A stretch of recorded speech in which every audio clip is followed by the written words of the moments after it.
Assalamualaikum warahmatullahi wabarakatuh. Bismillahirrahmanirrahim. Alhamdulillahilladzi farada alaina qiraatal Qur'an. Allahumma salli ala sayyidina wa rasulina Muhammad wa man tabi'ahu ila yaumil qiyam. Amma ba'd. Saudaraku muslimin muslimat yang saya hormati, orang berkata, berucap atau berbuat salah itu biasanya mendapat dosa. Tetapi kalau yang salah itu karena melaksanakan kewajiban membaca Al-Quran dan salahnya itu bukan disengaja, melainkan karena belum mahir dalam membacanya, itu pun mendapat pahala, tidak mendapat dosa.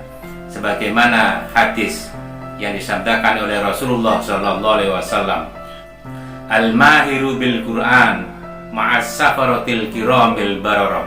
Orang yang mahir dalam Al-Quran, maka nanti di akhirat akan ditempatkan bersama para malaikat pencatat yang mulia-mulia yang benar. Walladzi yaqra'ul Qur'ana wa yatata'u fihi. Siapa yang membaca Al-Quran tertatih-tatih di dalamnya, huwa alaihi syakun lahu ajran. Dalam membaca dia mengalami kesulitan dan dia terus bersungguh-sungguh membaca, maka dia mendapat 2 pahala. Saudaraku kaum muslimin, ada anggapan di masyarakat kita bahwa kalau membaca Al-Quran itu terjadi kesalahan, maka setiap ada kesalahan mendapat dosa.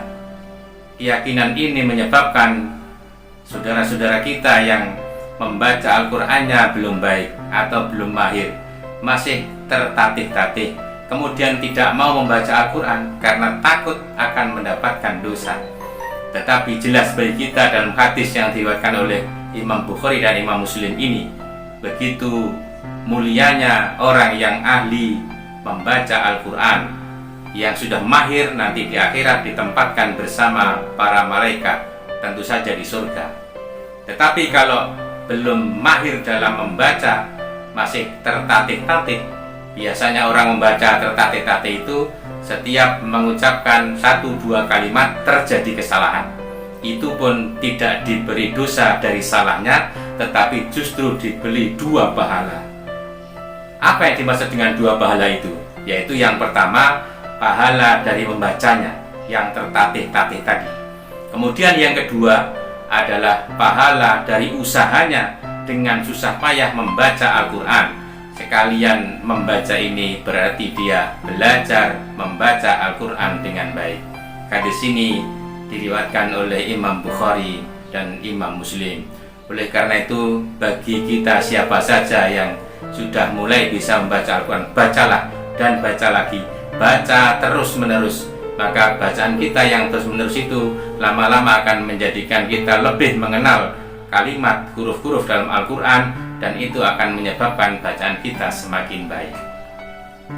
Saudaraku muslimin muslimat rahimakumullah, dalam Al-Quran Allah menjelaskan bahwa kalau kita membaca Al-Quran, jika membaca ada yang merasa berat, maka disuruh membaca yang mudah, yang ringan, yang enteng. Jangan membaca yang berat-berat.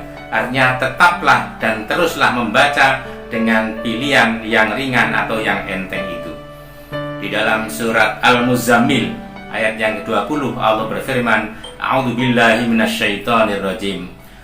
Faqra'u ma tayassara minal Qur'an.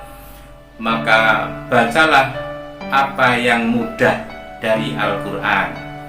Apa yang mudah itu bisa berarti apa yang ringan, apa yang pendek, apa yang tidak menyulitkan.